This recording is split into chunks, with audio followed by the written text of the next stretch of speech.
Hello and welcome to Oh the Horror. I'm Fedora. 3D! It must be bloody fascinating.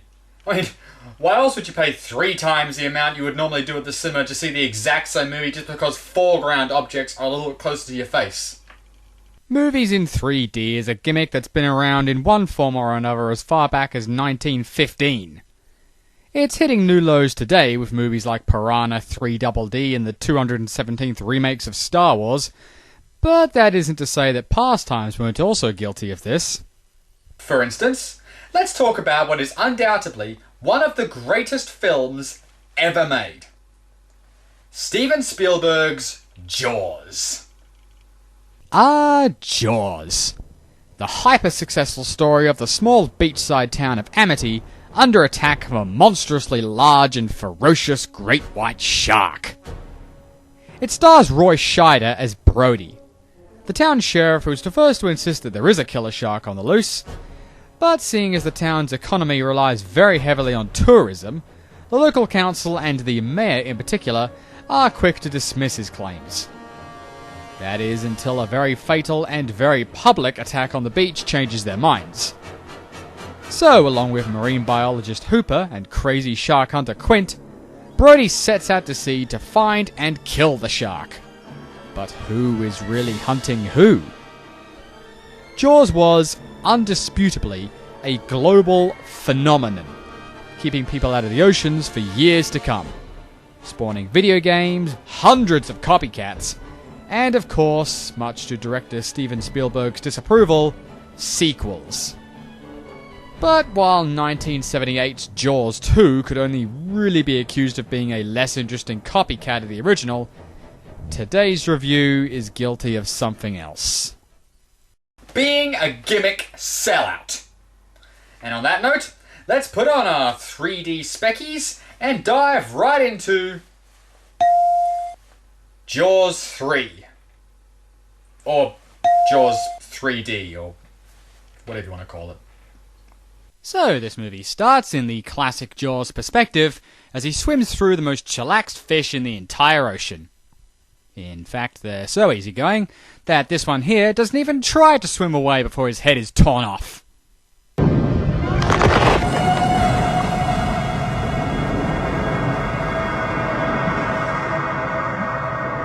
Well, if these are the 3D effects they're so proud of, I think I'd rather stick with Friday the 13th 3D, thank you very much.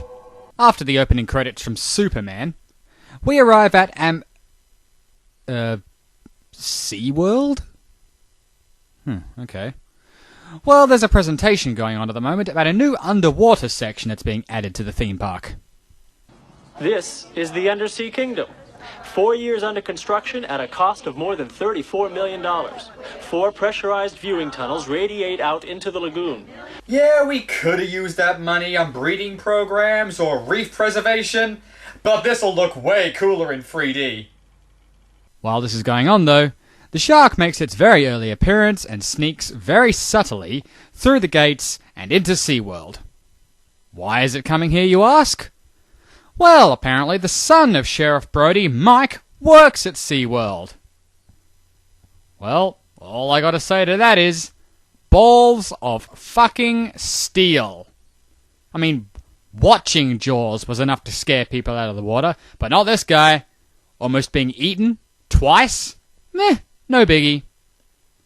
But then again, he is being played by Dennis Quaid. And if he said yes to a movie with 2 Lindsay Lohans, it's clear he already has suicidal tendencies. Anyway, back to the movie. Dolphin tricks! So, Mike and his girlfriend Catherine, who can be seen here making out with Free Willy, are expecting a visit from Mike's little brother Sean, who arrives at the park in the next scene, and together, that night they head out to the most 80s bar they can find, where we get some attempted character development. Desperately unattached, lonely, confused, generous and loving to a fault. Fascinating. Meanwhile, One of Mike's co-workers is doing a quick fix-up job on the gate that separates Seaworld from the open ocean, where the shark decides we need another crappy 3D effect.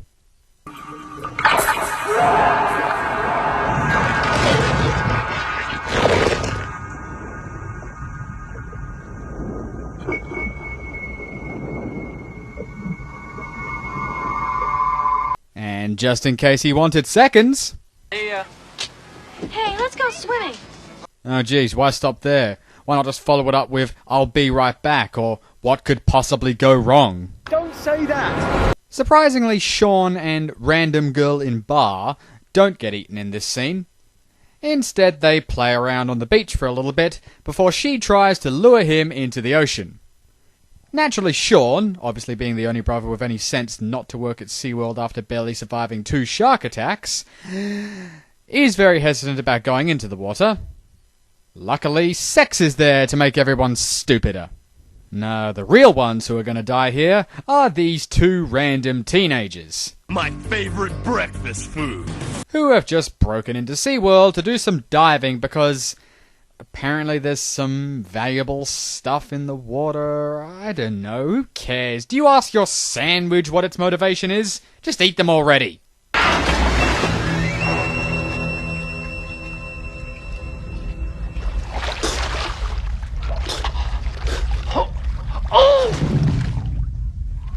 Oh, can't leave any evidence behind.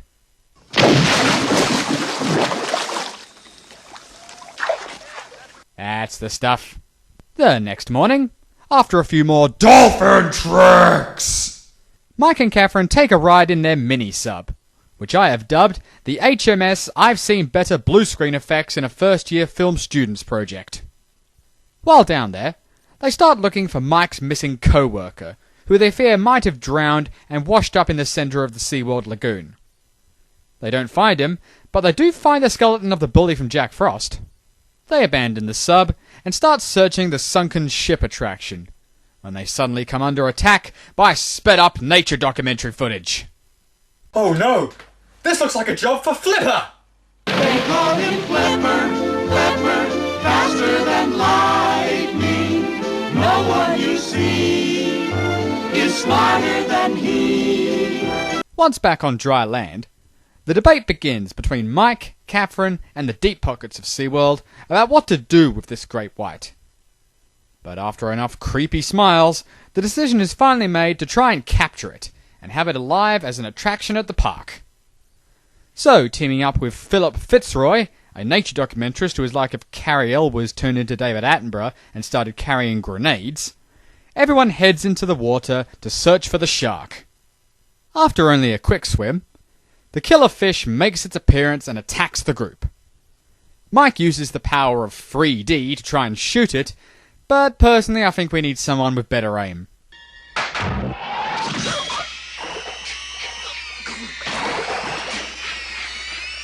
With this wound distracting the shark, Catherine manages to trank it and put it right to sleep.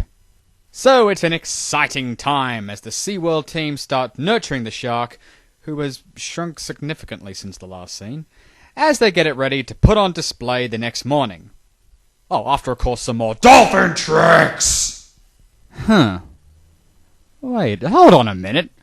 I'm starting to notice something here. Now, welcome to SeaWorld. This is the Undersea Kingdom. Ladies, welcome to the opening of the... Holy God, it's all just a giant commercial! Well, SeaWorld paid for that product placement and damn it all, they're gonna use it. Which just makes me scratch my head because SeaWorld advertising in a movie about a killer shark breaking into their park is kind of a backfire, isn't it? It's like if McDonald's paid for advertising by appearing in a movie with something that'll put you off your food, like Adam Sandler. Oh wait, that happened. Well, it's not like it matters. The shark isn't even really focused on that much. Just all this crap. Jesus, what's the point of even having a shark in this movie? You might as well just kill it. Man, get a hose right now! What are you reading now? I wasn't serious. But we've still got half an hour of movie left. So let's just throw in a second shark out of absolutely nowhere and call it a day. Oh, well, I guess we better think of at least some reason there's a second shark all of a sudden. That means it was a baby. Our shark couldn't have killed Overman. Its mother did. Its mother? No, that's stupid. Come on, we can think of something else. Now, if there is such an animal, she gave birth way out to sea and the baby swam through the sea gate that you left open, Brody. Just completely out of the blue. Its mother is inside the park. Fine, whatever. It's your she sequel. You screw it up however you want. And while we're at it, let's have the mother shark swim backwards, an obvious impossibility for sharks, out of this high-pressure water pipe. After seeing the giant fish for themselves, Mike hurries to the Seaworld lagoon and tries to get everyone out of the water. Oh, he still manages to get plenty of awesome Seaworld attractions in the shot on the way. But he's too late, as the shark starts chowing down on Sean's new girlfriend. Wait, hang on a sec. We clearly saw her leg got bitten and there isn't even a scratch on her. Why did you blow all the makeup budget on this shit? Oh wait, there it is. That must have been one of those delayed wounds. Meanwhile, the shark has spotted some more tasty morsels, ramming into one of the new underwater tunnels they were talking about at the beginning of the film, which causes all the tourists inside to become trapped within them. The only way to get them out now is to send someone to act as live bait to lure the shark back into the pressure pipe, allowing the rest of them to start freeing the tourists. Not it! Not it. Not it. Not it. Shit. So while locking the shark in the pipe as it chows down on poor Philip, Mike and Catherine begin fixing the underwater tunnel. At least for a few minutes. It seems this very thick steel door is easily forced open by the shark's slight fidgeting. I guess we know now where Deep Blue Sea got all of their heavy-duty equipment from. So after once again breaking the laws of biology, the shark closes in on Mike and Catherine, and is about to eat them too, until... They call him Flipper, Flipper, faster than lightning. No one you see is smarter than...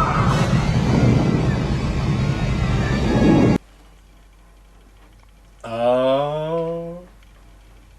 So thanks to that brave sacrifice, Mike and Catherine manage to escape the shark, and the repairs allow the tourists to escape the tunnel too. All seems well for now. Until you realise that we haven't had a shitty 3D effect in a while.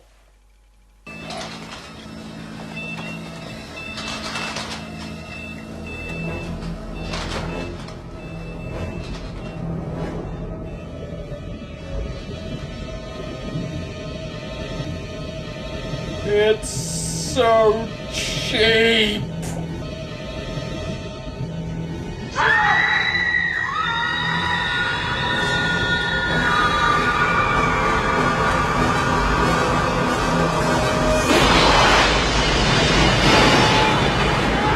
After the completely stationary shark shatters the glass to Seaworld's control room, Mike and Catherine suddenly notice that look at there, it's Philip! Philip is sticking out of its mouth all of a sudden. Well, that's convenient. And even more so, he just so happens to be carrying one of his grenades. So, taking advantage of this immense coincidence, they manage to pull the pin on the grenade with a metal bar and duck behind some monitors just as it blows the shark's head to pieces.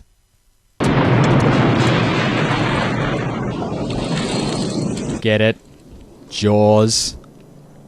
Yeah, I'm just surprised it isn't a giant Seaworld logo. So with Mike and Catherine safely returning to the surface, they then have to face the worst tragedy of this movie. One of the dolphins. Cindy, stay! Cindy! Don't make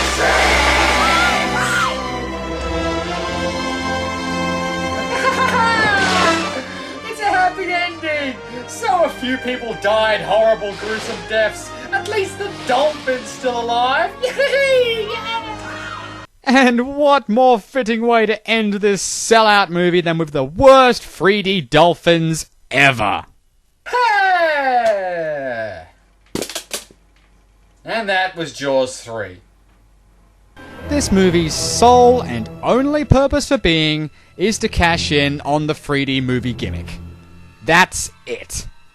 They didn't care about the little things like the plot, minus the location, being exactly the same as it was in the first two movies with the whole rich guy putting tourism profits over people's lives scenario, or the lazy as hell Jaws effects with the use of either sped up doco footage or an animatron that barely moves. They didn't even really care about the 3D effects themselves because they look awful. Well, at least we got the original orchestrated theme song composed by John Williams. Fuck you!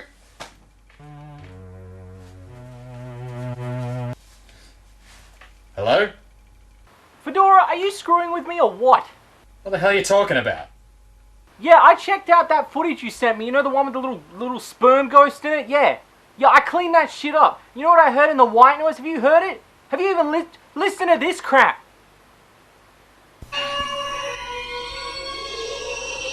You should be listening by now. Start the detonation process. That's my voice!